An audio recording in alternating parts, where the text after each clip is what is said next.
Matthew Lillard and Skeet Ulrich, come on up, guys.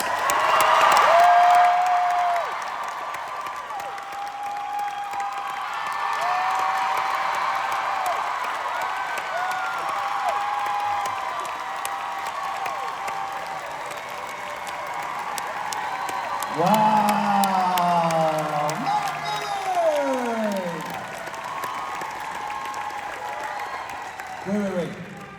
This says we only have 26 minutes. That's not going to happen. No, it's going much longer than that. How are you guys? I have to say a huge thank you to each and every one of you. First of all, except for that guy. F you, buddy. Yeah, I was going to bring that up later.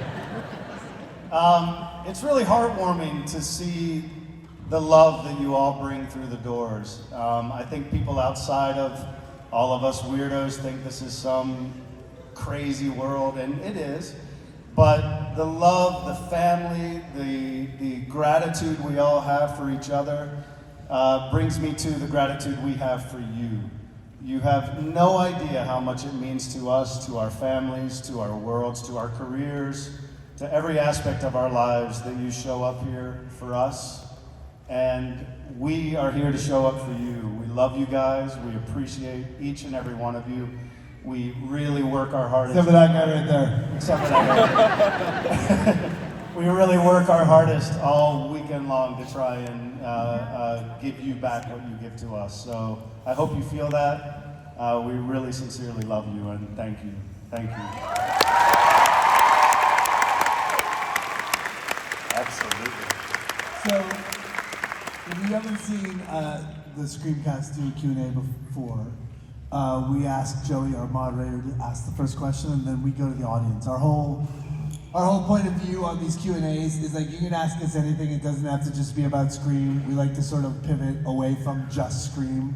So you can ask us anything, and we'll be as candid and as open as we can about being... Except to this guy. That guy. Yeah. About being open about our journey and who we are as people and what it's like to be an actor and sort of get outside the normal Q&A. Okay? So Joey has the first question. No pressure. Don't screw it up. Before I do that, I'll let you guys know the microphone is right over here. So if you guys, can we get a spot? Hey, there it is. It's like a beam. If you guys have a question, feel free to line up over there at the microphone. That was like dropping bait into the ocean. Yeah, it was. Really.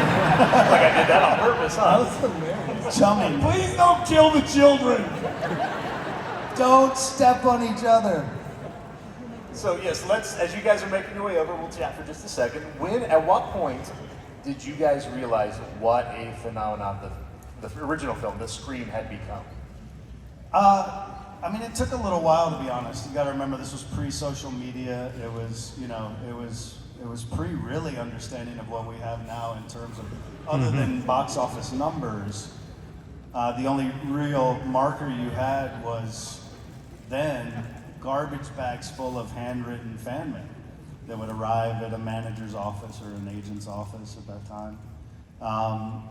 And that was the only indicator really in those days. I think even then, I don't know that we fully comprehended it, and I really do feel like, thanks to all you guys, it's more powerful and more, it's bigger than it ever has been. So thank you for that. The fandom behind this movie is crazy for something nearly 30 years old, or something even a year old. So thank you for sharing it with your kids. Sometimes maybe they're a little young, but we get it. It's different times. But I think there wasn't, I guess Wes sort of called and said to some people and was like, we have a hit. But it took a little while, the way it was released. Well, it was counter-seasonal as well as a holiday release. Yeah, it was a Christmas movie. We were all like, what? We thought Miramax knew what they were doing. But yeah, it took a little while. Is that a spring trap back there in the back door? The semi-dressed is spring trap, right? Yeah, come up. There's a reserved seat up here for you. Listen. Look at me playing favorites here. No bias at all. It's not fair. I want someone from one of my movies in there.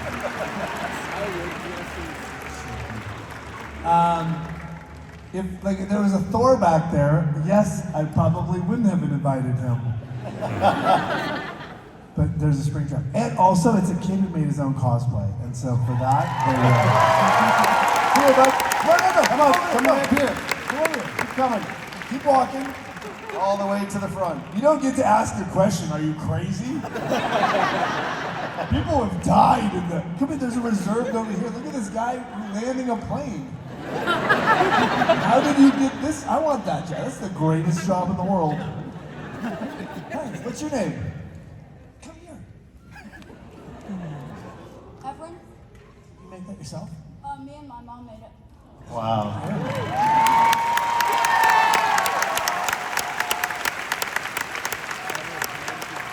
I thought you were going to die getting off the stage.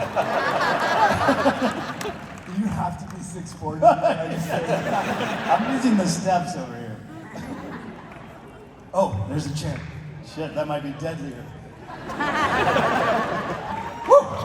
All right. All right, good. All right, so... I want to go out. Shall we go to the floor? Yeah, let's go to the floor. All right. How are you? Step on up to the microphone. Our first question. What is your name and what is your question? Is it on? Try again. Hello? There we go.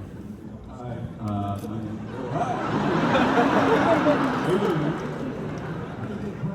It's not a screen question, I'm sorry. Okay. I wanted to ask you a question about Steve-O and SLC Punk. There you go. Oh, he's over there. Personally, how did it affect you personally, especially dealing with sensitive themes such as overdosing? I've known a few people and had someone in my life who overdosed, so I want to know how that affects you playing that. Sorry.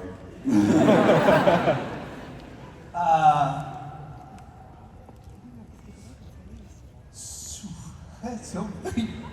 Yeah, sorry, loaded question. No, that's, I don't know why I'm so stupid. Wait, I missed the question. What was the question? He asked me why I thought I could become an actor. No. He asked about SLC Punk. So I did this movie called Salt Lake City Punk back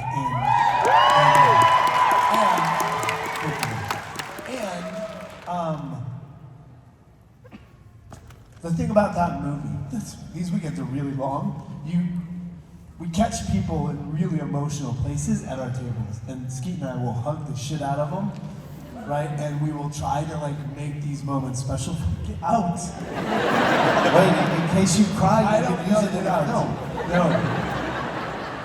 So we hold people's energy, and then I have this deep belief that you can save a kid in less than a minute if you find them in the right way.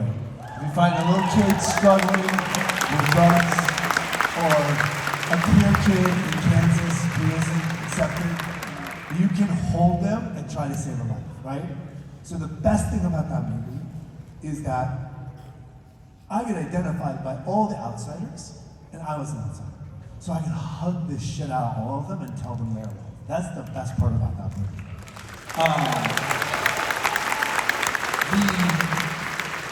The themes of the reason you said that, I lost my best man at my wedding to suicide because he had drugs problems, right? And so if there's a moment that somebody finds that movie and it helps them in that cathartic scene, which is a brutal scene to watch, to find help or how to deal with somebody they've lost, then that is the power of that movie. And that is look, there's great things about doing Scream or Five Nights, but there are moments as an artist that are that translates into real change into people's lives. That's not every film, that's not every TV show, but every now and then you get these beats, and if you're as an artist, I know I'm talking a long time, I'm sorry. I'm talking instead of crying.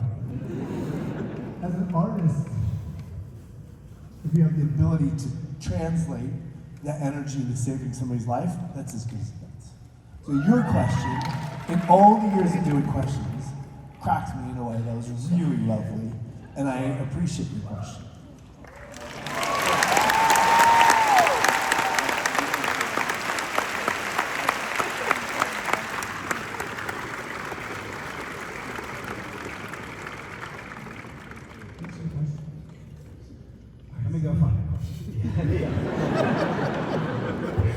on, Skeet. Question?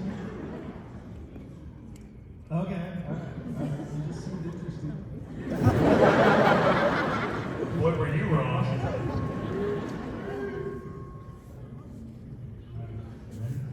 Yeah. Hi. This is for Matthew, though. All right, that was great. Awesome, really great question. So anyway, I came to you with Scooby-Doo on. What did I expect? How did it feel to play as a psychopath and Scream to Shaggy and Scooby-Doo? Tell us about your range, man. They're both pretty weird. Our jobs is to jump effortlessly and fully into different characters, and no matter what you're given. Right? So that, I've been doing it since I was in 8th grade. Skeet's been acting for 90% of his lives. Both of us take our craft very seriously. And so doing that, getting opportunity to do different things, is the joy of our job. Right? And so, yeah. So I don't know. That's my answer. My answer is that the joy of our lives is that we get to do different things all the time. Good question. Let's go back to our floor microphone. Hi. What is your name? Yes. Carrington. Hi, Carrington. What's your question? Okay, so my question is, so coming from a future horror film writer/director, aside from money, what about horror movie? What about a horror movie? What about Scream, and most recently Five Nights at Freddy's drew you in? Like, AKA, what do you look for in a movie script that makes you want to stay? Skeet? You know, for me, I had a pretty crazy childhood, which I'm sure lots of us have had or are having. And I came from a world where I didn't really get to talk about that to the people in my lives. They weren't open to it. I maybe didn't understand how to address it, to approach it. But I found the power of metaphor and the ability to take what's in the material of a script and reveal something about myself without having to implicate anybody in it. So when I read something, there are things in it that give me chills, that touch me in a way that maybe I didn't even understand about myself, that open up a different understanding of my dilemma, our dilemma as people. And so that can be in a comedy, that can be in a horror film, it can be in a drama, it can be in a TV show, it can be in a movie. And once that machine starts clicking in my head, I find I have to do that piece of material, and I can't stop thinking about it. Sometimes I'm very lucky to get to do it. Sometimes I fight to try and do it and don't get the chance to do it. But once that machinery starts in my head and there's something that I get to reveal about myself, secretly, if you will, that's what locks me in. Yeah. I do it for the chicks. Coming from a guy who's been with the same woman 4 million years. No, I think high stakes, high emotional stakes is everything, right? I think if you're running for your life, like that's what people get vested in, right? So high stakes, great characters, full story. That's my suggestion. Keep writing. This idea that one day I'm gonna be a writer, that's useless. I am a writer. I write horror movies. What do you look? I mean, I am is really powerful, right? I have a question over here. Yeah, let's go back to Skeet. Hi. We know Stu is alive. We've seen Billy in the past 2 movies. Are we going to see Billy and Stu on screen together again? We are so glad you asked. Are you ready for the announcement? Cut his mic, please. Tyler, thank you for signing. Yeah, thank you. Yeah, we have no. we have zero. First of all, I love that you said Stu's alive. How do you know? We have no idea. We are, the funny thing is this idea of like, oh, there's very little control we have in our journeys. We are, I know it sounds crazy, but we're very blue collar actors. We are out hustling. We are not Brad Pitt. We do not have offers coming to us 9, 10 times a week. So we're out trying to kill what we can eat. And that's the truth, is that we've had ebbs and flows, good times, bad times. We are rich in work, and then we are sometimes very broke and poor in work. And to what Skeet said earlier, these moments, these cons, you have to understand they help people feed their families in those low times. So when we say thank you on behalf of all the people here who may not have the capacity to be grateful in that moment, in that transaction. But it saves people's families and their lives. So again, thank you. Skeet's already said thank you, but yeah, thank you. Absolutely. Next question. Let's go back to our microphone. What's your name, bud? My name's Johnny Joe Black, and I'm one half of the tag team wrestlers, the Raiders. And I want to know from both of you guys the hardest time during your careers where you were closest to quit and how you overcame it. I like your question. Kansas City's I'm not going gonna cry. It's fine. Skeet, you want to go first? Yeah, I'm right here. Easy for you to say. Yeah, right? Let me get up here for a sec. Okay. I think it's, how many of you are artists? Actors, singers, writers, musicians, wrestlers.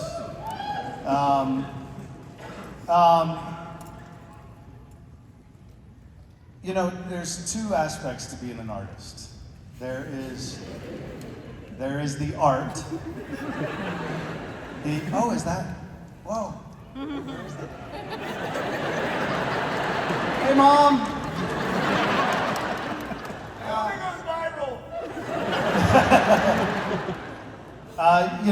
There's the craft of what you do, what you go to the gym and practice and practice and practice and practice that nobody sees, right? And then there's the commerce of it, the selling of it, the hoping, all that stuff. And, ours is all artists, it's a weird blend of art and finances. And so I encourage you as artists to find success in the fact that you have found what you love to do. That is massive.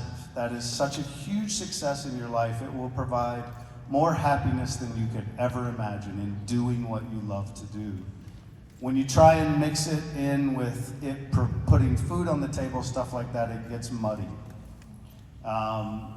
So I encourage you to make your own movies, write your own things, do your own things, and not to look at it as a business, but to look at it as an art. There are a lot of people that you would label as successful in our business who can't pay their bills based on the art that they produce. So everybody, to some extent, minus that 0.5% of our world, have to have other jobs to do what they love to do. So don't hold Hollywood as some standard of success if you're an actor or a writer or a filmmaker. It's not. The success, as I said, is you finding what you love to do and never stop doing what you love to do. And so when we have moments of like, oh my God, nobody loves me anymore, nobody likes me, nobody wants to hire me, we go back to the work and we do the work. And a lot of times that work is solitary, so it feels void in some ways, but it still fills us because we love what we do. So when it's not going our way, we work harder. And I see that means something to you, so that's it. That's my spiel.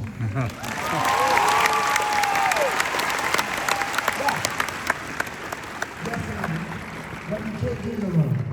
You're a tag team. You have a partner. Like the two of you, it's community. You can't do it alone. Right, so I have this analogy, it's the dumbest analogy I teach all the time, and my analogy is this, is that as an actor, you're an antelope on the Serengeti. That's my antelope impression. I was hoping so. So you're an antelope on the Serengeti, and your job as an artist is to travel across the Serengeti to die with all the old antelopes. That's your job. You're an artist. You gotta go die with all the other artists. Your job is to just keep doing art. Like the job is to live through the transition of life the whole time. You want to do that shit your whole life. And so you're traveling as an individual antelope. You have no chance, bro. Cheetahs are gonna get you. You have to travel with people. We're pack animals. Fellowship. You need people. So every time you feel lost, go back to community. You can't do it alone. End of story. Don't think you can. No antelope gets there by themselves. To die. Horrible. Horrible analogy. All right. Next question. How about up? I'm going out now. You stay there. Okay, I was just gonna help you down. You want me to stay? Oh, I knew you were coming. I cannot believe I did that. Do we have it on video? Somebody does. Careful, careful, careful. Careful, Grandpa.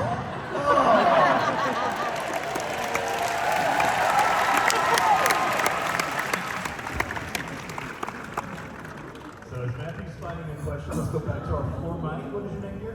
Hi, my name's Katie. I'm here with my best friends, and they're too scared to come talk to you guys. That's almost an invitation. I'm gonna make them so uncomfortable. They're right over here. Yes, Don't Callie, grab my Kaylee, Christina. It's confusing. But Scream is our comfort movie. We go to it in times of sadness, happiness, upset, and it's kind of saved us, which is a weird thing because you're killers. But we love that. So we were just curious what your comfort movies were. Like, what do you find yourself coming back to bring you to a good place? It's not a movie for me, ever. I just don't have, that's like saying to a cook, what's your favorite? I don't like movies, I don't like films, I don't like... What I about have a lots of song? notes. I don't know, it's just not my jam. So for me, I play Dungeons and Dragons. Yeah, me too. One time. Format. Never seen a more beautiful D&D player in your life. Can I plug myself real quick? Is that okay? Absolutely. So, 2 things I want to say, and I always forget this, and I'm going to say it because I just remembered because of your question. Thank you. So 2 things. First of all, if you want to support anyone in this business, any artist that you like, the first thing you should do right now is grab your phones and follow them on social media. Why? Not because of what they say, because all people care about in Hollywood or any of these other industries is backstopping their investment. How do they do that? If somebody has 1 million+ followers, it gives them a better chance to justify the money spent. If you want to support anyone, Hang on, I'm counting my followers right now. Do you need me to take my shoes off too? Anybody follow me yet? anyway, Okay, all right. follow people. First thing. Need more. Second thing, I have, so in the line of where my man is, getting lost, like you can't rely on people to give you validation. My validation will never come from this industry again. I'm gonna say it again. An industry can't validate you. Nobody can validate you but how you walk in the world. Does that make sense? And so like waiting for Hollywood or social media or somebody to be like, yeah, you're good. Dude, I spent a long time doing that, and that's useless. So I went out and started 2 businesses. I didn't go to college. I had a severe learning disability. I had braces, glasses. I come from obese parents. I was an obese teenager. I was a broken child. And I started 2 businesses. One is Beetle and Grimm's. We make high-end D&D products for the D&D community. And the other is Find Familiar Spirits. We build high-end spirit plans for geek communities. So that you enjoy D&D that much more When you're drinking. when you're drinking this. But the reason I say that is that I struggle with so many insecurities, it's ridiculous. And the only way to get through that is to start doing and building and putting in energy to do things you care about.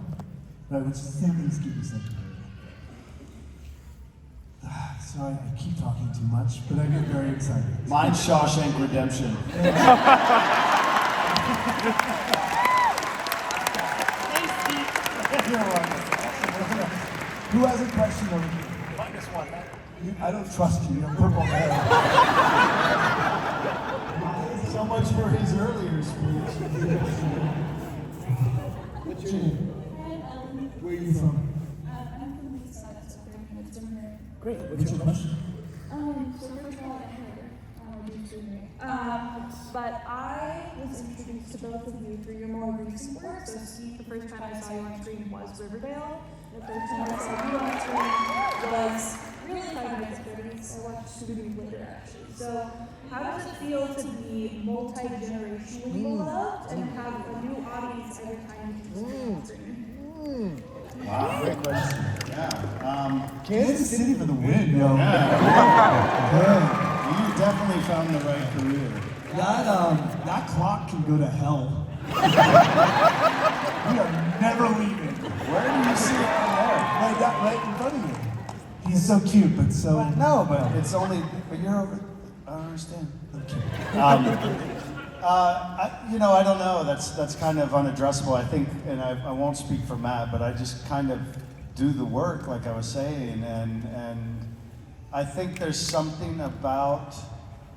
I went to NYU and I trained in a certain way as an actor, and a lot of it is about how to bring subconsciously yourself into the work. And I think there's some connective tissue in there that's kind of indescribable. And maybe that's a linkage. I'm drawing straws, trying to figure it out. But I don't know. You just kind of do the work, and somehow you wind up in projects that hit the zeitgeist for whatever reason. And Matt's done it obviously many times. I don't think he did it on purpose. He just You did can't what do it on purpose. We have nothing to do with it. Yeah. Right? I mean, the reality is that, if we had come out of college and nothing, acting school, right? We both went to acting school. He went to a fancy one, I went to a less fancy one. If we had come out and gone on to not work, we would be both doing something different. You would be in racing, and I would be a teacher. I'd be teaching acting somewhere, right? So, we are, like I say, we don't really, the only control any of us have is to say yes or no. I'm gonna say that again. The only control at some point you have in life is to say yes or no. When you say no or yes, then you are giving control or keeping control. So in Hollywood, we are lucky that we have jobs that matter generationally to somebody out there. But we can't do anything about it. I'm happy I have a job. I'm happy you know me now from whatever you know me from. I don't care. Right? I'm just happy that you've seen something.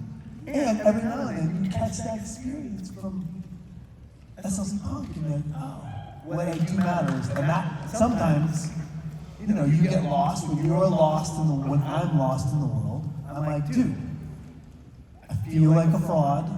Imposter syndrome's real. Like anyone else understand feeling on the outside like you suck? That happens all the time. So every now and then you catch a little moment like that. That's rewarding in a really emotional way, apparently. All right. Let's go back to what's your name, bud? My name is Brenton. I wanted to ask you guys, what's your favorite horror movie role you guys been in? Horror movie role I've been in? I mean, definitely Billy Loomis. There's no way around it. I've done a couple other things, but that one, there's no way to top that one for me. Yeah, it doesn't get much better. Okay, who has? Thank you, though. Thanks for your question. You have a Billy Loomis shirt on, out. Oh my God, look at this, the game. Go ahead. Daphne, what's your question?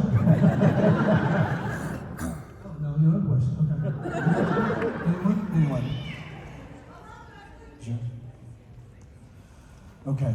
You can't hear her question, but she said, it's more of a statement. you're way better looking in real life. What she said. No, she I'll give you your $100 later.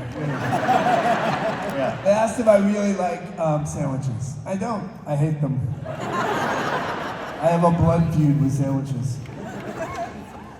What is the puppeteering back there? That's so cool.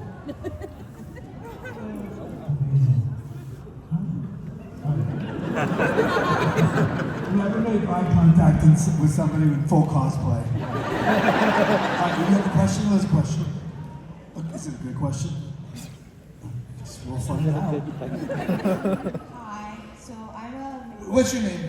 my name's Avery, Good name. Where are you from? Manhattan, Kansas. Next question. So, I do a lot of makeup and specifically gore makeup. So my question is for Scream, what was the experience with all the makeup and everything, and did you enjoy it? Oh wow! I mean, for me, the moment that comes to mind is the end for Billy Loomis. This shot to the forehead that took about 3 hours to prepare. It was a layer of protective piece over my forehead, and then the squib layer. Squib is like a blank. It actually fires a little bit of gunpowder outward away from me, but it makes the hole that, in the moment that appears to be the bullet going through, and then a layer of a blood pack, and then a layer that makes it look like there's nothing there. So the moment that it comes to film that moment, I'm like, shoot, if I move after that thing goes off, or blink, we gotta do 3 more hours of makeup and try it again for another take. So that's my biggest memory of makeup in that movie, and fortunately I only had to do it once because I was very aware of how much it would cost us in the day to mess up in that moment. But the rest of the makeup was sort of just pouring blood on us all the time, so it wasn't as intricate as that.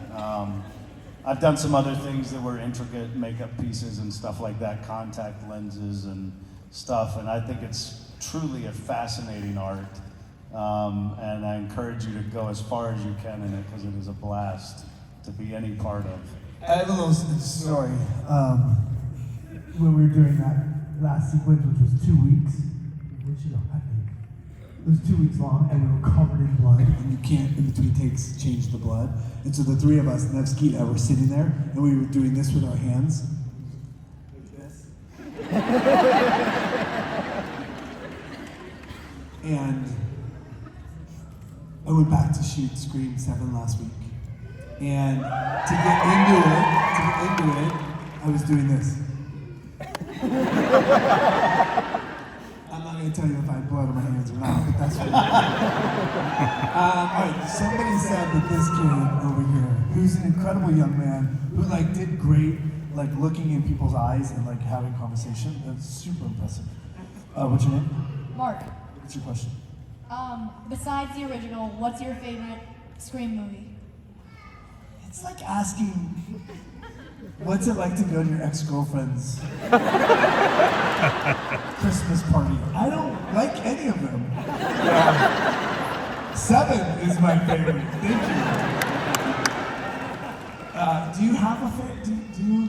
No, I'm with you. I mean, obviously I enjoyed the experience of 5 and 6, and I think all those people I met on them, from Melissa to Dermot, everybody else are beautiful people and really warm and fun to be around. And Matt and Tyler, who directed both of those, were incredible people, but it would never in any way rate to the experience we had on the first one. So he's right.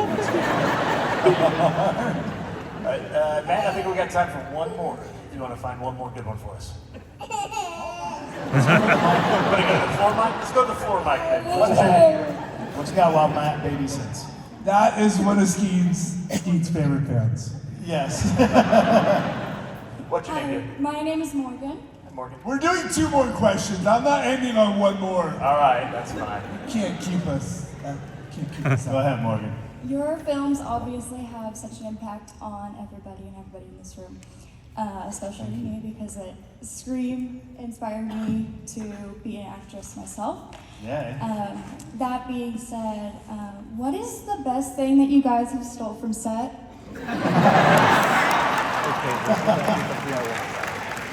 I stole Billy Loomis's boots. And F.B. Jones's jacket. Those were hard to top. I have a full costume of Shaggy.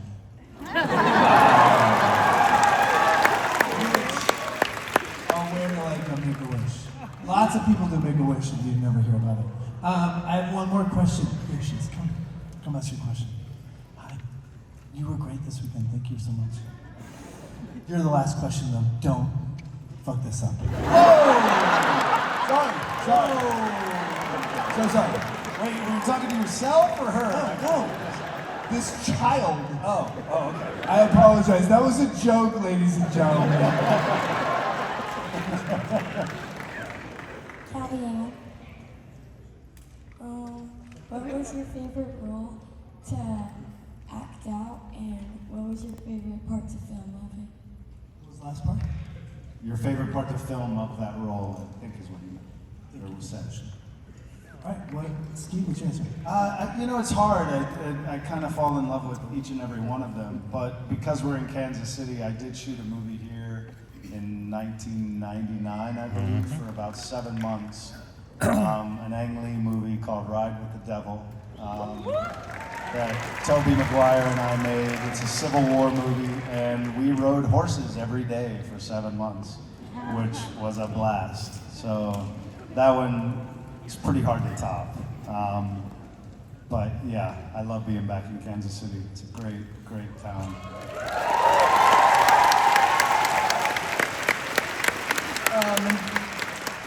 I agree with Skeet. I think that every single one of them are like your kids. You love each and every single one of them for a reason. Like, those songs that pop up in your life and you're like, oh, that's a memory. Yeah, these movies are all like little memories for us. For me, Scream is like one of the iconic movies in my life because for us, it was like college experience. I didn't go to college, so for me, it was like a college experience. Because we were all young and we gathered and we went out every weekend and we were together and there were no cell phones, so everyone like hung out. Like in person. So that was great. But I will say that, probably one of the great opportunities for me is Scooby-Doo for lots of reasons. And one of them is because I've got to continue as an iconic character for so long.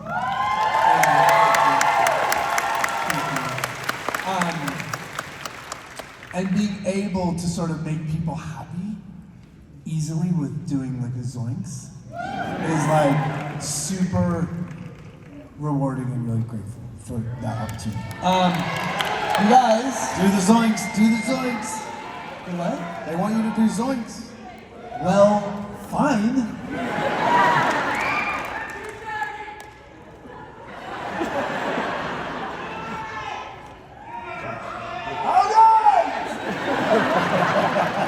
I'm getting into the emotional state. Holy dude, Kansas City, you guys are amazing, man.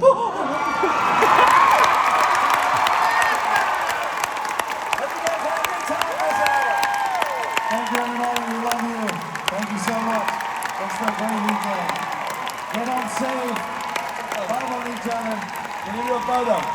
Before you guys take off, if you want to fill in the empty space, we'd like to get a photo with you. The convention will post it on social media. You can find that later in the week.